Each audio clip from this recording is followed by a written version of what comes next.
The letter had promised someone ordinary, but the woman stepping down from the dusty stagecoach looked like she belonged in the finest parlors of Boston, not on a remote ranch where the closest neighbor lived 20 miles away.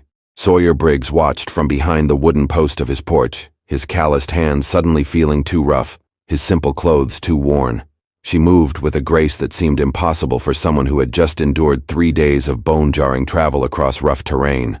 Her auburn hair caught the afternoon light in ways that made his chest tighten, and when she turned to survey the modest buildings of his ranch, he caught sight of features so perfectly arranged they seemed crafted by an artist's careful hand. This couldn't be right. The correspondence had described a practical woman seeking a simple life, someone who understood hard work and wouldn't expect luxuries. But everything about Iris Quaid suggested she had never known a day without them. The dress she wore, though travel-stained, was cut from fabric finer than anything sold in the nearby town. Her posture spoke of years spent learning how a lady should carry herself. Even her gloves, now dusty from the journey, were clearly expensive. Sawyer's stomach knotted as a terrible possibility formed in his mind. What if she had gotten on the wrong stagecoach? What if some wealthy gentleman in another territory was waiting for this vision of perfection? While Sawyer was left to explain to his intended bride that she had made a costly mistake, the driver was already unloading her single trunk, a piece of luggage that looked far too elegant for his rough-hewn home. But then Iris Quaid did something that made Sawyer's breath catch in his throat. She pulled a folded letter from her small purse, glanced at it, then looked directly at the ranch house where he stood watching. Their eyes met across the dusty yard, and for a moment that stretched like eternity, neither moved. In her gaze, he saw something that contradicted everything her appearance suggested. Behind those striking features was a flicker of something desperate, something that spoke of secrets and circumstances far more complicated than a simple mail-order arrangement. When she finally smiled and began walking toward him, Sawyer realized that whatever had brought this impossibly beautiful woman to his doorstep, it wasn't going to be the quiet, predictable life he had been preparing for. Sawyer forced his legs to move, each step across the dusty yard feeling like a betrayal of his own common sense. Up close, Iris Quaid was even more breathtaking, her skin bearing none of the weathered marks that came from outdoor labor, her hands smooth in a way that spoke of a life spent far from physical work. When she spoke, her voice carried the refined accent of education and privilege. "Mr. Briggs, I presume." She extended one gloved hand with the practiced ease of someone accustomed to formal introductions. "I am Iris Quaid. I believe you've been expecting me." Sawyer's throat felt dry as desert sand. "Yes, ma'am. Though I have to say, your letters didn't quite." He gestured helplessly, unable to find words that wouldn't sound like an insult or a confession of his own inadequacy. "Didn't quite prepare you for my appearance?" Iris finished, a knowing smile playing at the corners of her mouth. "I find that written words often fail to capture the full truth of a person. Don't you agree?"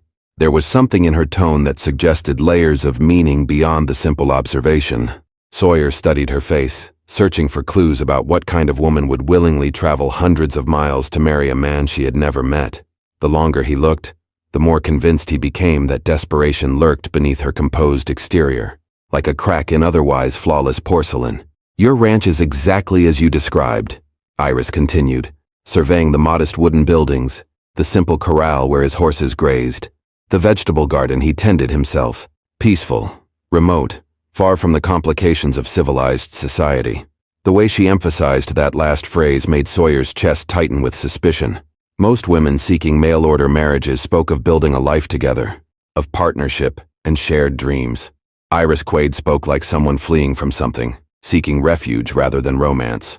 "Ma'am, I have to ask," Sawyer began, his natural honesty overriding his social awkwardness. "Are you certain you meant to come here? Because if there's been some mistake, if you were supposed to meet someone else—" "There has been no mistake." Her response was sharp, almost defensive, before she caught herself and softened her tone. "Forgive me. The journey was taxing. I am exactly where I intended to be, Mr. Briggs."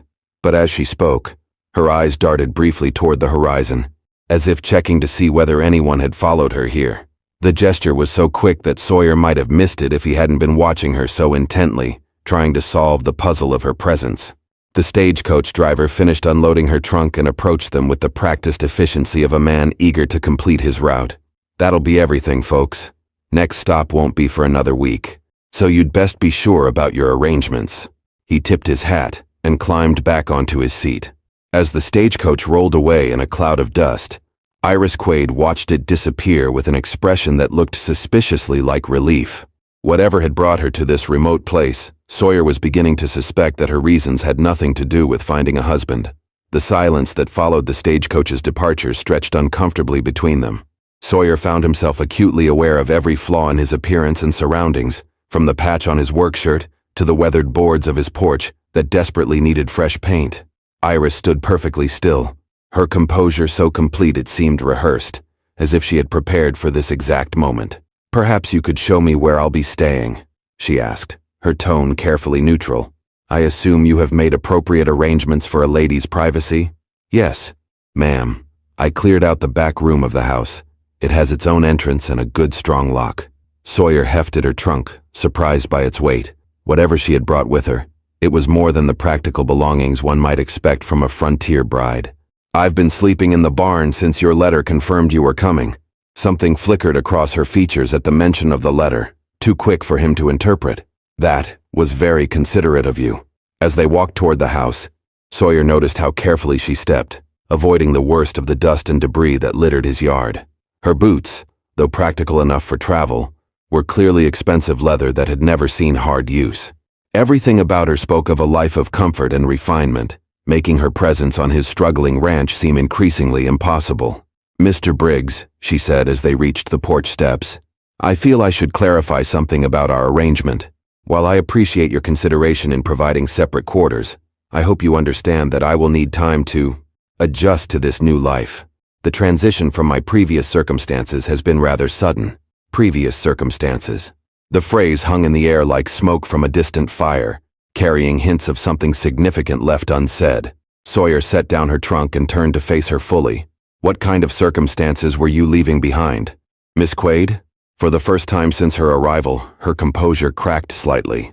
Her hand moved instinctively to her throat, where he caught a glimpse of something hidden beneath the high collar of her dress. A necklace, perhaps, or maybe something else entirely. "The kind that make a woman reconsider everything she thought she knew about her life," she replied, her voice barely above a whisper. "The kind that make even the most unlikely choices seem reasonable by comparison."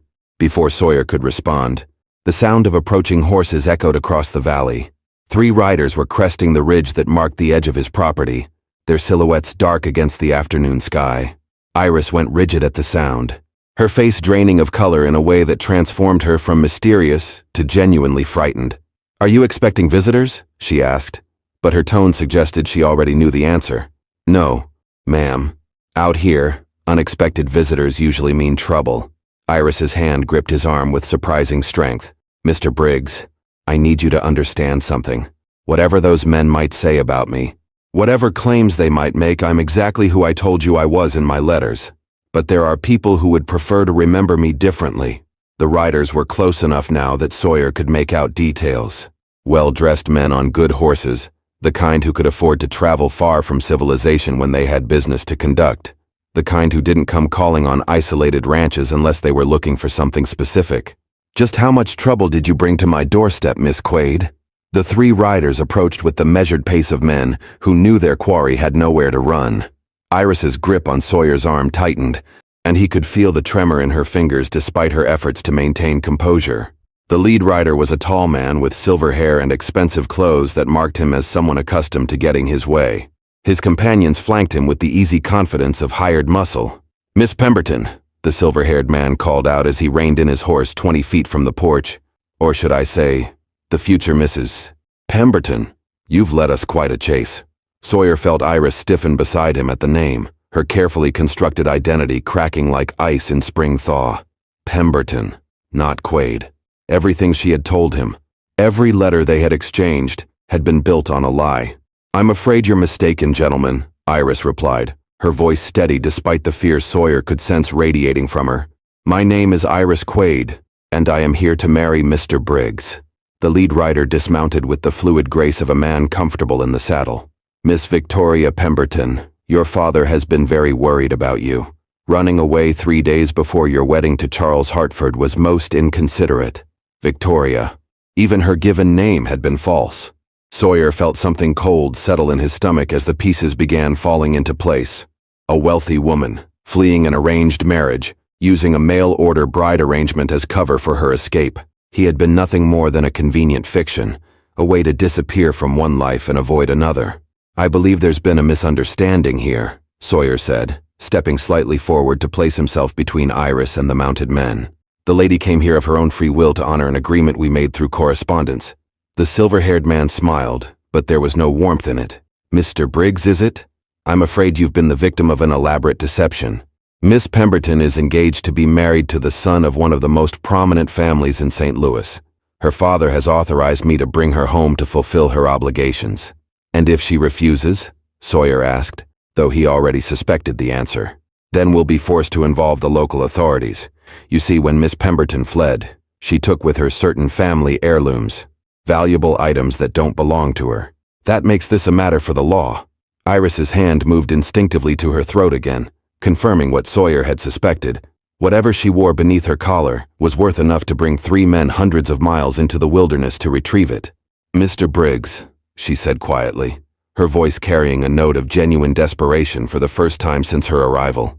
"I know I've deceived you about my circumstances, but if you have any kindness in your heart, please don't let them take me back." The silver-haired man's patience was clearly wearing thin. "We can do this the easy way or the hard way, Miss Pemberton. But make no mistake, you're coming back with us." Sawyer looked at the woman beside him, seeing her clearly for the first time. Not the mysterious mail-order bride who had captured his imagination, but a frightened young woman caught between impossible choices. Whatever she had done, whatever she had taken, she had risked everything to escape a life she couldn't bear to live. Sawyer's mind raced as he weighed his options. 3 armed men against 1 rancher and a terrified woman were poor odds by any measure. But something in Iris's voice, the raw desperation beneath her composure, stirred something protective in him that overrode common sense. "Gentlemen, I'm going to have to ask you to leave my property," he said, his voice carrying more confidence than he felt. "Miss Quaid came here freely and she's free to stay or go as she chooses." The silver-haired man's expression hardened. "Mr. Briggs, you're making a serious mistake. This woman is a thief and a fugitive from her lawful obligations. Harboring her makes you an accessory to her crimes." "What crime?" Sawyer demanded. "Running away from a marriage she didn't want?" "Last I checked, that wasn't against the law in any territory." One of the mounted men moved his hand closer to the revolver on his hip, the gesture casual but unmistakable. Sawyer kept his own hands visible and steady, knowing that any sudden movement could turn this confrontation deadly. "The jewelry she stole belongs to the Hartford family," the leader continued. "A necklace worth more than your ranch and everything on it. Return it now, and we might be willing to overlook your involvement in this affair." Iris stepped closer to Sawyer, close enough that he could feel the warmth of her body against his arm. Despite everything she had put him through, despite the lies and deception, he found himself oddly comforted by her proximity. When she spoke, her voice was barely audible, meant only for his ears. "It was my mother's necklace," she whispered. "Charles Hartford's father demanded it as part of the marriage contract. It's the only thing I have left of her." The silver-haired man dismounted completely, his patience finally exhausted. "Miss Pemberton, you have exactly 1 minute to retrieve that necklace and come with us voluntarily. After that, we'll take whatever measures are necessary." Sawyer felt Iris trembling beside him.